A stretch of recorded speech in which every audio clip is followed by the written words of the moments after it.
السلام علیکم ورحمۃ اللہ وبرکاتہ۔ بسم اللہ الرحمن الرحیم۔ معزز ناظرین، ارکان اسلام میں سے دوسرا رکن نماز ہے، اور نماز کے لیے طہارت ضروری ہے، اور طہارت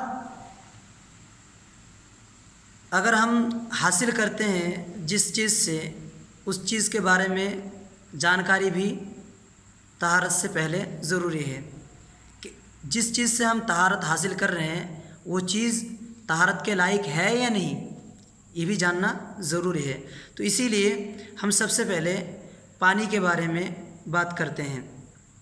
ناظرین، اللہ تعالیٰ نے قرآن کریم میں حدث اکبر اور اصغر دونوں سے پاک صاف ہو کر نماز پڑھنے کا حکم دیا ہے۔ اگر کوئی شخص ناپاک ہے تو اس کو چاہیے کہ وہ پہلے دونوں حدثوں سے پاک ہو کر اس کے بعد نماز پڑھیں۔ تو آج کے اس درس میں ہم پانی کے بارے میں بات کریں گے کہ پانی کی اصل یہ ہے کہ وہ پاک ہے۔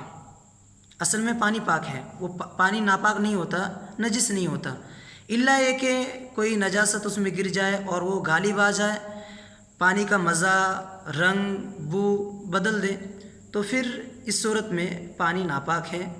یہ اجماع امت سے اس سلسلے میں روایت بھی ہیں، دونوں روایتوں میں کلام ہے، لیکن پانی میں سے پاک ہے۔